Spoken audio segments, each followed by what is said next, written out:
Joyce Heth was an enslaved African American lady who apparently lived to 161 years of age.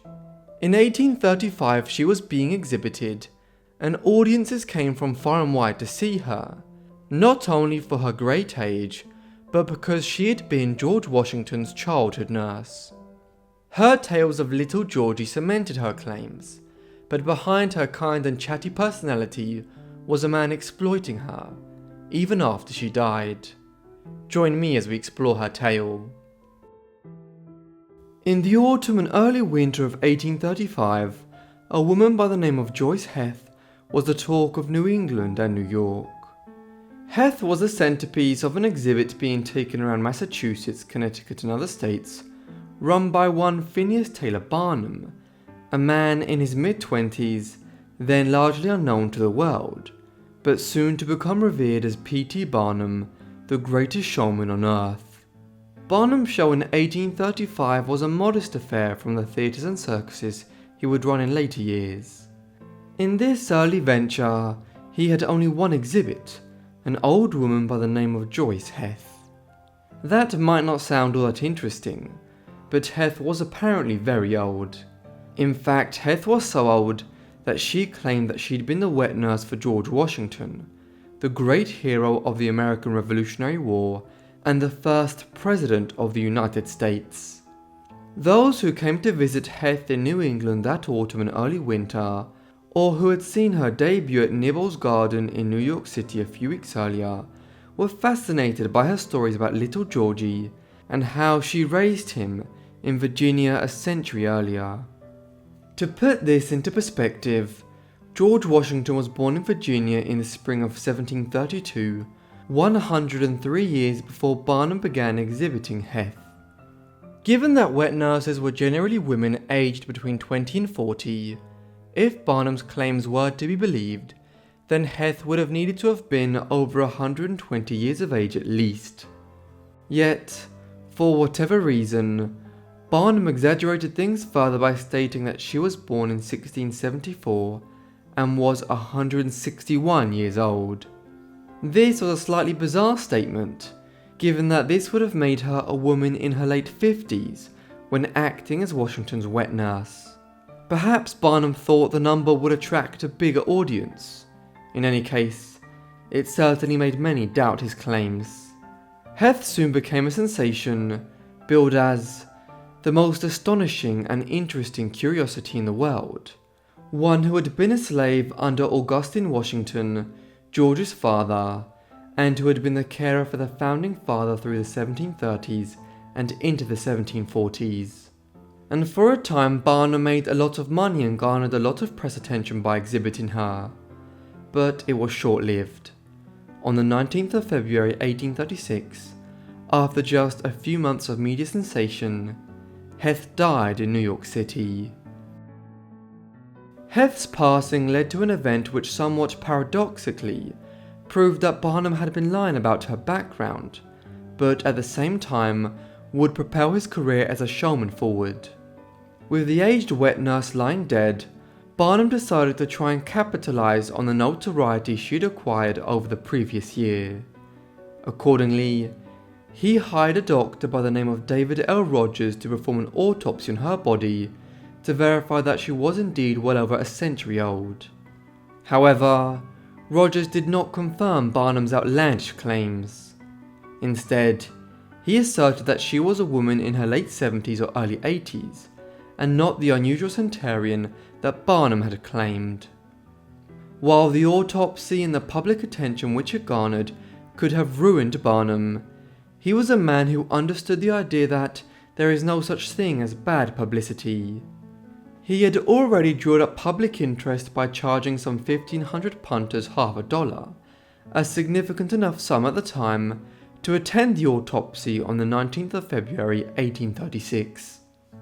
Even in its aftermath, he continued to generate public interest, spreading outlandish stories that Rogers had actually carried out the autopsy on a completely different person, and that Heth was alive and well and touring in Europe.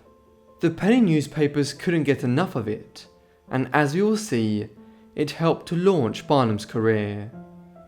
But the sad reality is that Joyce Heth was dead. Her autopsy had revealed that she was most likely born sometime in the 1750s, when Washington was entering his adult years.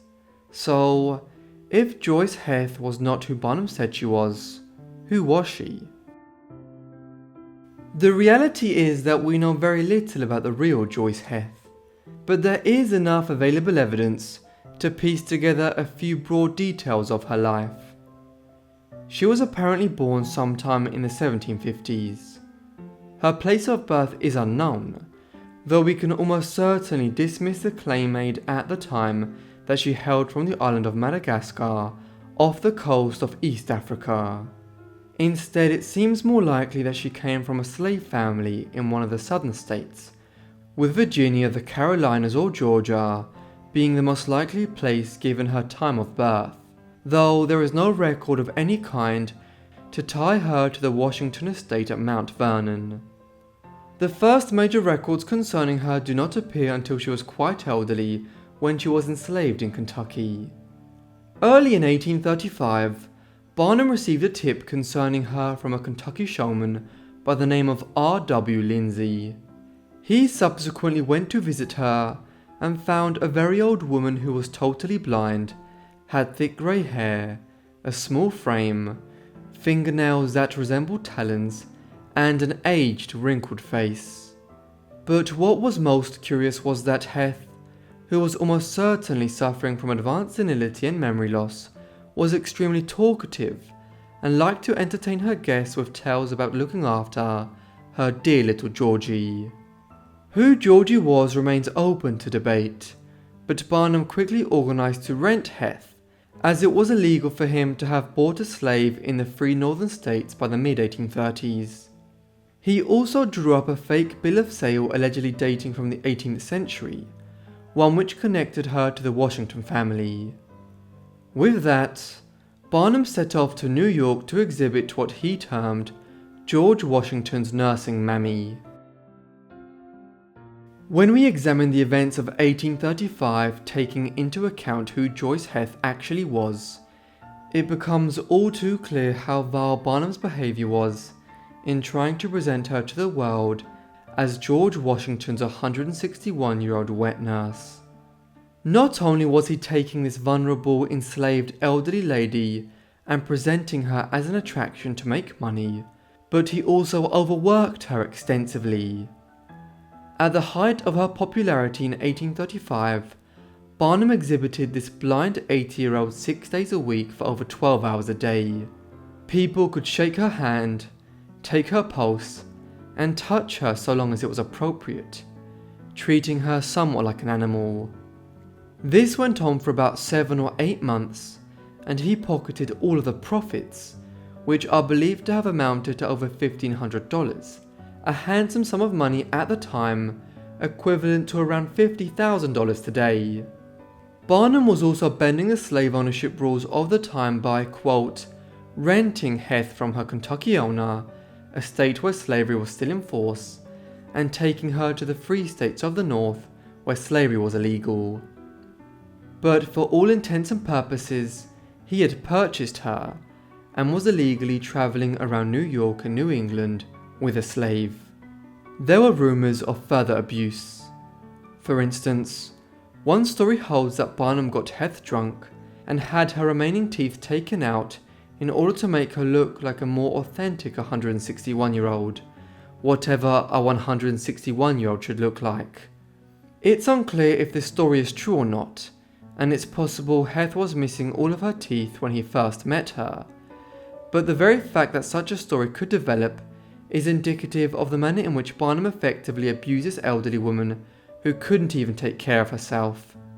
Also, many blame Barnum for Heth's death, pointing out that she had grown weak from her grueling schedule, leading her to an early grave. As cruel as Barnum's conduct might have been in his treatment of Joyce Heth, there is no doubting that the whole episode served to launch his career. Shortly after the Heth autopsy, he set up Barnum's Grand Scientific and Musical Theatre. It met with mixed success owing to the Panic of 1837, a financial crash which led to economic stagnation in the late 1830s. But once people had money back in their pockets in the early 1840s, they came in large numbers to Barnum's latest venture, Scudder's American Museum, a venue where Barnum exhibited all manner of people with what were deemed to be physical abnormalities at the time: dwarves, albinos, those with giantism, and other conditions.